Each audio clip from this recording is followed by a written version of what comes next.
The Idaho Four case isn't just a story about a brutal crime in a college town. It's a mirror. Every theory, every argument, every judgment reflects something back at us, whether it's our fear, our fascination, or our need to feel morally superior. We think we're analyzing the case, but really, we're analyzing ourselves.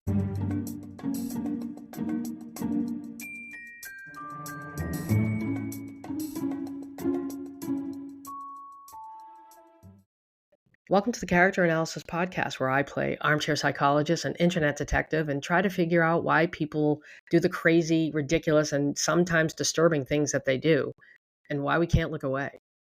The third anniversary of the Idaho Four murders is rapidly approaching on November 13th. After nearly 2 years, this case still has a grip on us, and that's because this is a very layered case. This isn't your typical true crime case where you just follow the facts and you hear a little bit about the backgrounds of the quote unquote players in this story.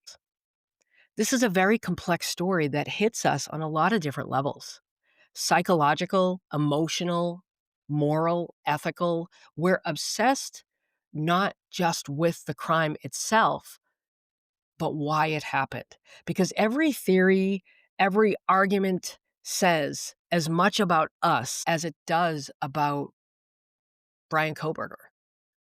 This case wasn't just a tragedy. It was a mirror to our own fears and judgments and moral compasses. And as the anniversary approaches, I think it's time to ask what it's really showing us about obsession and fear and human behavior itself. Let's start with the psychological layer of this case, which is the part of our brain that just can't let go. Bryan Kohberger changed his plea to guilty on July 23rd of this year, which you think would make people say, okay, so it's over. And unfortunately, especially because of the way all of the information is being shared in these little drips, drip by drip by drip, unfortunately, the questions are still there. And we have more. That's because our brain loves puzzles. And this case is a juggernaut of a puzzle. Our brains are wired for pattern recognition. They crave resolution, they crave symmetry, balance, order, even to the most logical of people. There are aspects of this case that just don't make sense.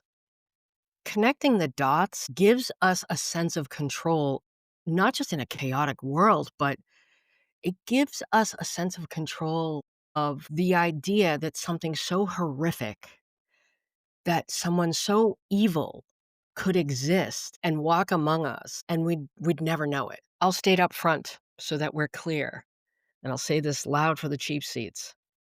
I think he did it. I've always thought he did it. He took a plea. He said that he did it. And in my mind, in terms of guilt or innocence, he's guilty. But there are a lot of people who don't think that way. And their reasoning falls into some of the other layers that we're going to discuss.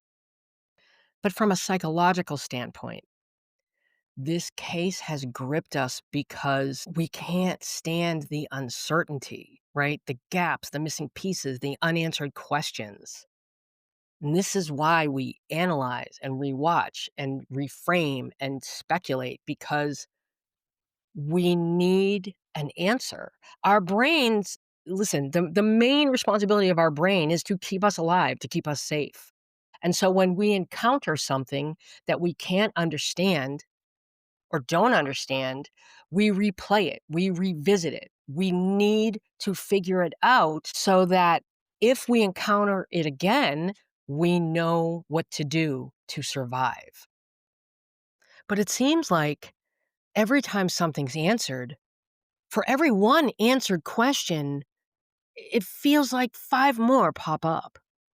And so we're on this constant hamster wheel of trying to figure this case out. Our brain needs answers. And even though we're getting information and we have more information than we had before, I think that there are a lot of people who are still very, very confused or still convinced that there's more to this case.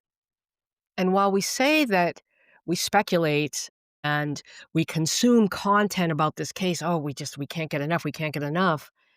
A lot of that has to do with the fact that our mind just can't tolerate the unknown or chaos. If there was one thing, one reaction that I think we all, whether it's the people who think he's guilty, the people who don't think he's guilty, if there's one shared emotion that we all have, is this sense of powerlessness. Because when we start feeling powerless, we start trying to control the narrative, even if it means creating one. And we create these narratives because we need an answer. So many people are stuck on the fact that we don't know a motive.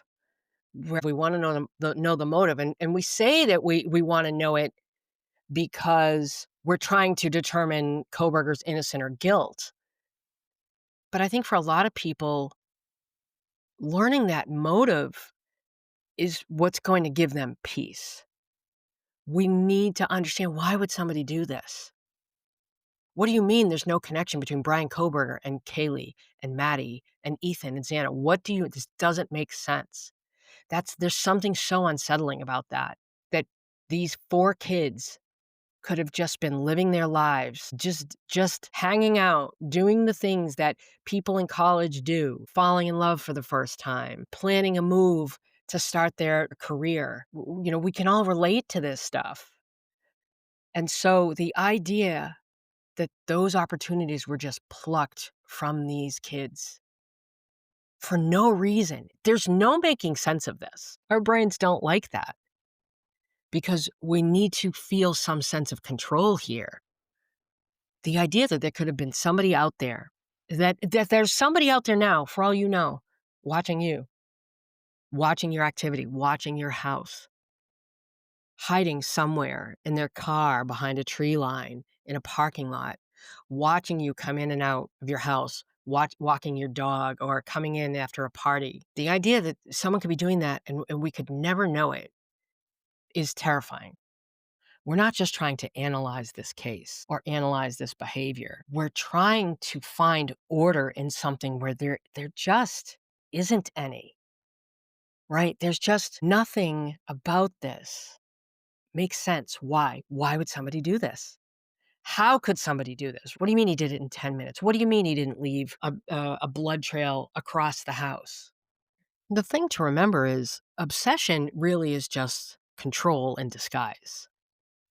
I don't live in Moscow. I can't imagine what the citizens of Moscow, what these students, if the people outside of it, if our sense of safety has been disrupted, you can only imagine what the people living in Moscow were dealing with, and probably still deal with.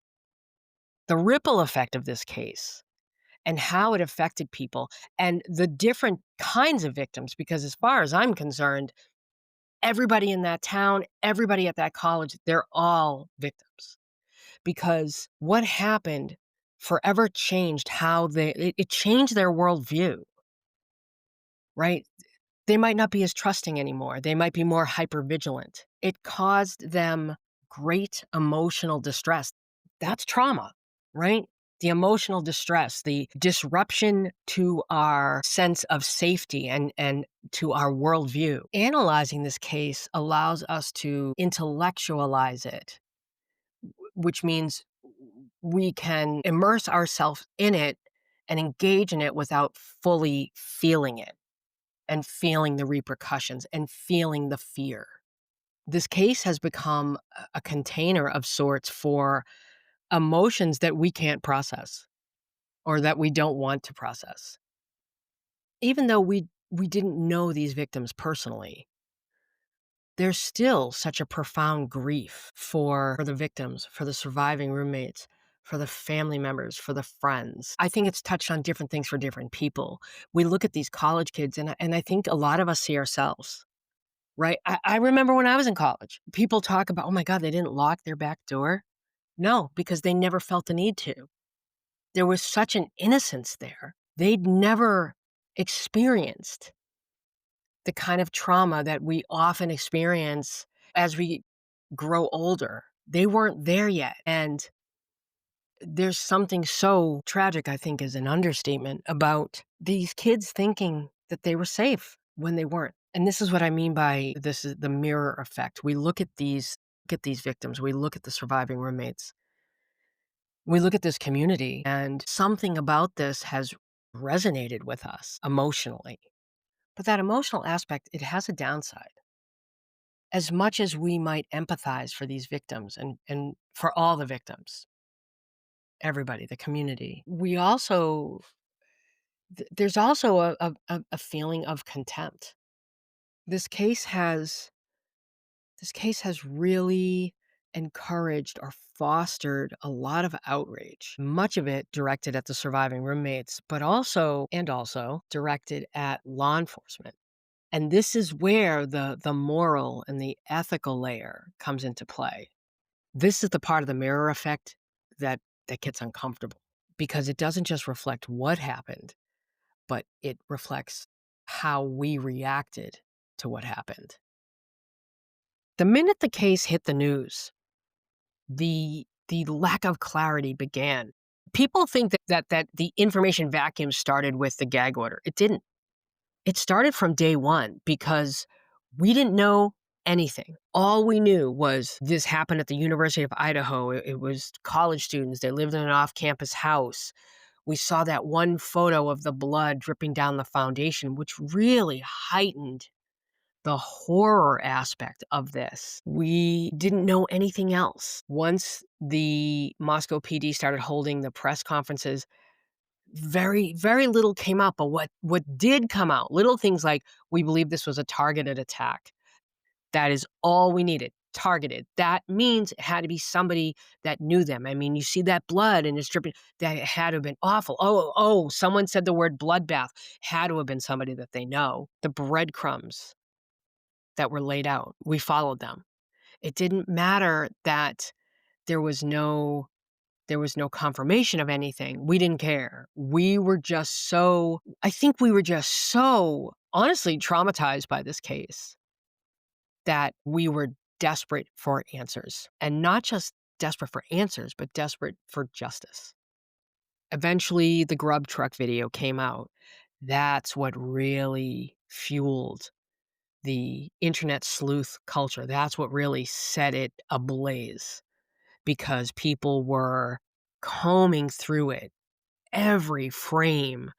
Wait a minute, who's this person? Who's this person in this white hood who's standing next to the girls? Oh, does he have a knife in his pocket? What is he doing? Oh my, that's all people wanted. And because there had been such a dearth of information, and we now had this one person, people latched onto it.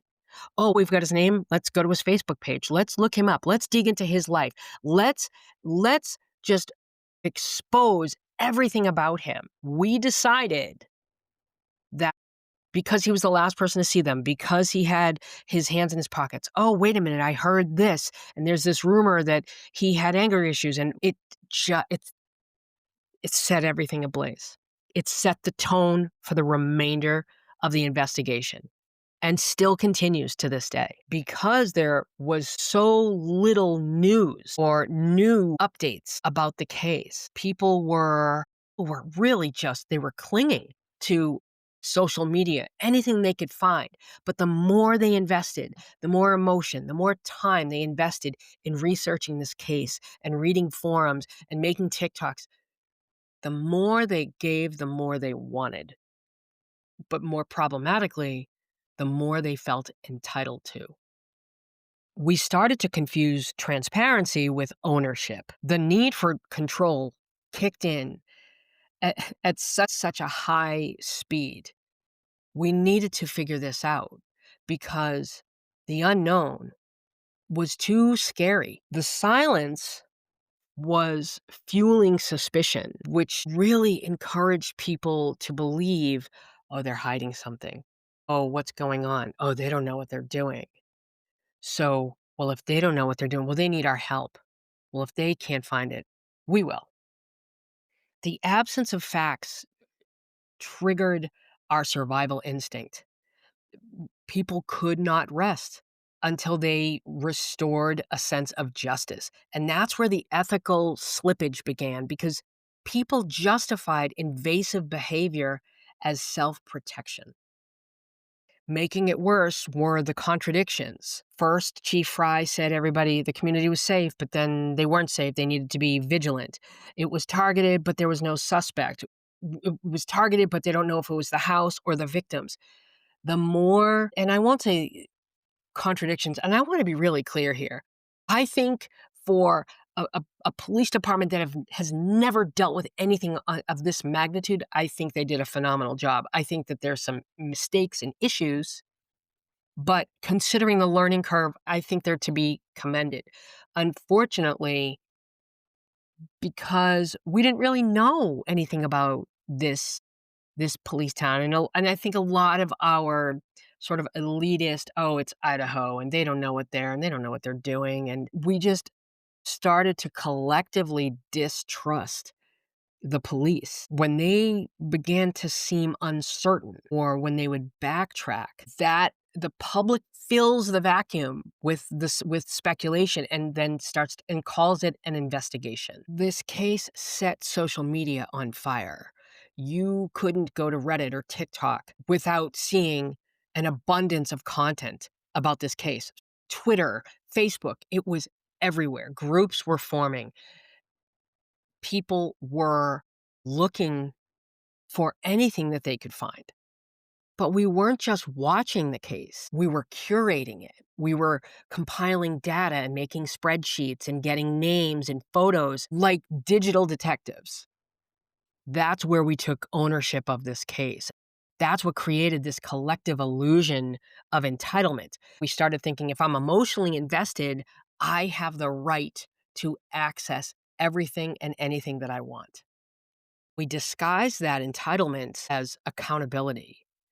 If anybody started withholding information, i- if we saw any kind of privacy being put up, right, we took that as an obstruction and we immediately saw it as suspicious.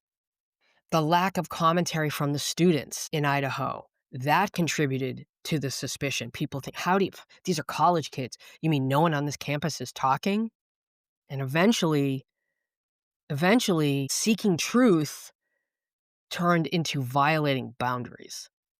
What started as concern for safety turned into a moral justification for intrusion. As the uncertainty rose, people's aggressiveness became in demanding answers. The thing is, we told ourselves we were looking for justice. And on some level, I'm sure that we were, and we are. What we really were looking for was relief. That's what made the entitlement feel righteous. When any of the official voices went quiet, the loudest ones online mistook their volume for virtue. What many people considered filling the gaps of information was actually violating people's privacy and doxing people. Nobody thought anything of posting Jack Showalter or Kaylee's ex-boyfriend Jack. They didn't care. Their pictures were everywhere. People were assuming guilt. They were doing dumpster dives in their Facebook pages and in their Instagram pages and on Twitter, and everything they found just was brought to light. Then we had the 4chan posts, which, by the way, I happen to think were Bryan Kohberger, the one from Frat Anon talking about the two Davids and how they had been planning this murder since high school, and they lived at the Sigma Chi house. And bro, you could see the Sigma Chi house from David so-and-so's house or room at the house. And it was 19 minutes uh, walk included from the Sigma Chi house to the King Road house. Listen, the fact this is a whole other episode, but the fact that they were able that Frat Anon on 4chan brought up the 19 minutes window timeline, brought up DNA, brought up CODIS, brought up pings. Could just be a coincidence, of course. But I'm always going to say that I believe Bryan Kohberger wrote those 4chan posts. They were putting these people's names out. They did not care. People deluded themselves into thinking, well, if they're not going to give us any answers, well, we're going to get justice for these kids. We're going to do it. It made them feel noble, that they were the ones that they were going to take over this case and they were the ones who were going to handle it. The combination of scarcity of information and emotional intensity created the perfect storm. People needed something to fill the void, and all of these algorithms on social media happily supplied it. What this mirrored in our society and in us is our inability to tolerate not knowing. It really showcased how out of sorts we become when we're faced with a situation that we can't explain. We also saw sort of the cultural collapse of boundaries. We mistook the police wanting to protect the integrity of the investigation as incompetence or suspicious behavior. As a result, we felt entitled to dox people and go through their online lives and expose them. And we did it by telling ourselves that exposure equaled justice. And this only got worse with the gag order. What the gag order showed us is that when institutions like law enforcement or lawyers, anybody, when these institutions withhold truth, the public doesn't respond very kindly to that. They don't respond with patience. We respond with possession. People didn't just cross ethical lines with this case. They convinced themselves that it was moral to do so. This is where the Miller effect stops reflecting our curiosity and starts reflecting our conscience. We stopped asking what happened, and then we started asking what should have happened. Because we lacked a suspect, we needed a villain, and the closest person was Dylan, or it was the frat guys, or it was the cartels. We needed an answer. We needed a face to look at, to put into or insert into this image that we have of this night, of the terror that these 4 kids and the 2 remaining roommates, what they were feeling. We need a face to complete the picture. Without that face, we just keep playing it over and over and over on a loop in our head. Because Dylan and Bethany didn't fit neatly into the role of victim, that made it easier for people to label them as villains. Their action, or depending on how you look at it, their non-action, it made us uncomfortable because it shattered the idea that if we were ever to be in that situation, we'd know what to do. People started projecting all of their expectations on Dylan and Bethany. They did it by saying, well, if that were me, if I had been there, if I had been in their shoes, I would have done X, Y, Z. We need to believe that if we ever encounter such evil, we will do something that will allow us to survive. I'll go on record saying that it is the weakest people, the most unhappy people that insist upon accusing Dylan and Bethany of not being forthcoming, of being involved, of not being truthful. Calling out Dylan and Bethany, it makes these weak people feel brave, and it makes them feel better about themselves. Everybody wants to believe that they'd know exactly what to do, that they would do the quote-unquote right thing. Once that righteousness entered the conversation, that's when the cruelty became permissible. Once morality came into the picture, cruelty became acceptable. Dylan and Bethany existed and still exist in this gray area, and our brains don't like gray areas. They didn't fight, they didn't run, which automatically makes people think, well, wait a minute, that doesn't fit the picture that I have of fight or flight. What we heard in terms of what they were experiencing that night was we heard confusion, we heard fear, delayed response, and that's all trauma. That's something else that we've had mirrored back to us during or throughout this investigation. We don't understand trauma. We don't understand how trauma affects the brain. We don't understand how trauma affects memory. Here I thought that we were becoming more trauma informed. Boy, was I wrong. People wanted to simplify this. They thought in terms of right or wrong, guilty or innocent, brave or cowardly. That kind of binary thinking didn't just distort the story, it dehumanized Dylan and Bethany. The moral outrage that we say online it's not about them, it's about us. About our fear of weakness, our obsession with control, and our need to believe that we are morally righteous and that we would be the hero. It's the moral layer of the mirror effect in regards to the Idaho case that's the most revealing because it shows us what happens when judgment replaces empathy. We assigned moral meaning to every little thing that Dylan and Bethany did. I just had a comment on one of my posts today regarding the texting timeline and how they said they went to sleep. And I said, well, there's a 3-hour gap here that indicates that Dylan went to sleep for 3 hours. So she's not lying. Well, she was up from 5 to 6 writing text. Here's the document. Okay. That's an hour or an hour and a half. That still leaves an hour and a half for her to sleep. The quickness with which people jump in to try and prevent anybody from sympathizing for these two roommates is it's really startling. People who go after them are the ones who need to believe that they're the good ones. And that what's funny is they're the same people who go after creators and say, well, you think you know everything, you think you're better.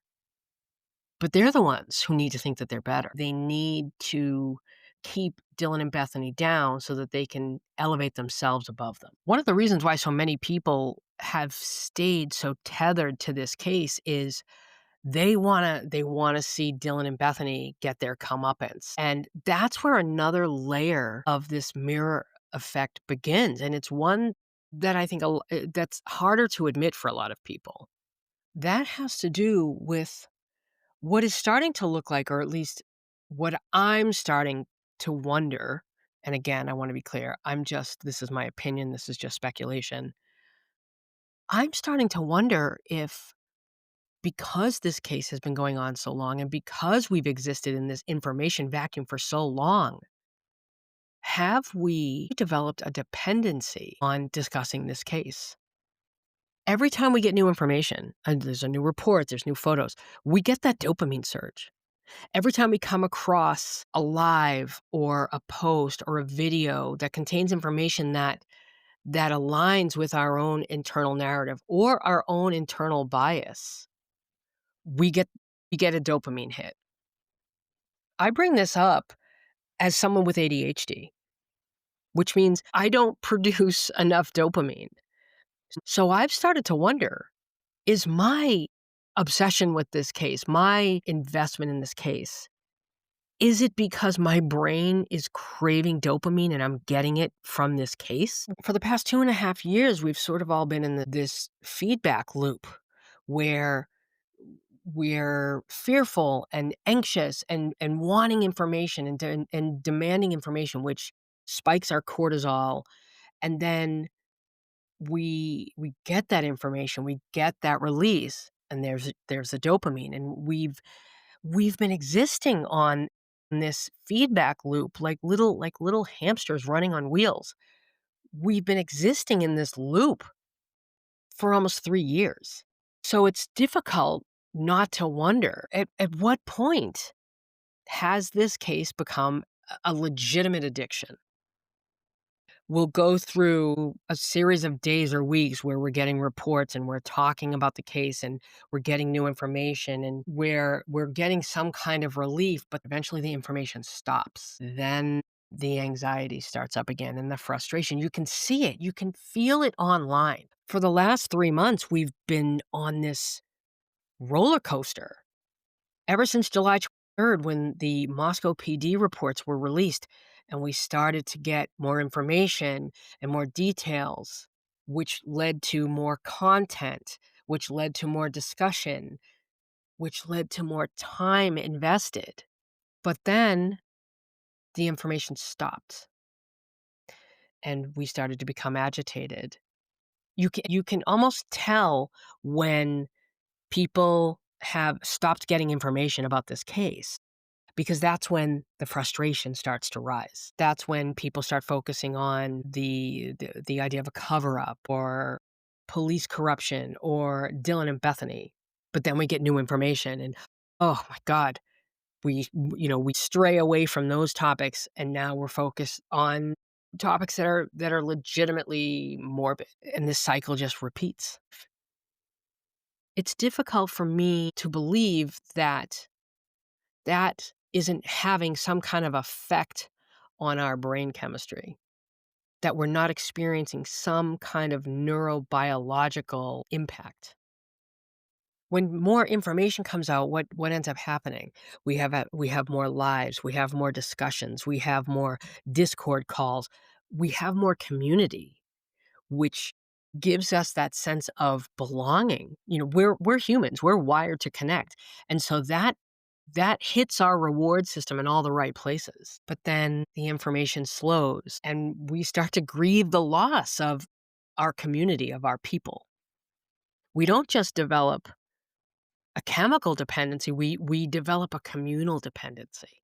What we call obsession is really just our brain chemistry doing its job too well. The unpredictability of the release of information also contributes to the feeling of withdrawal that we go through when we're not getting a new document drop. All of this makes me wonder, will we ever stop being obsessed with this case? When you step back and you look at everything over the last almost 3 years, you start to realize that this wasn't just a story that we were following. It's not just a case. It's a story that we have stepped inside. Psychologically, it gave our brains a puzzle to solve, and ethically, it tested our boundaries. Morally, it exposed our need to judge and elevate ourselves above other people. Chemically, it keeps us coming back. Not because we want answers, but because we built a kind of emotional ecosystem around it. This case doesn't just reflect our curiosity or our ethics or our judgment. It reflects our dependency and our need for stimulation, for certainty, and for connection.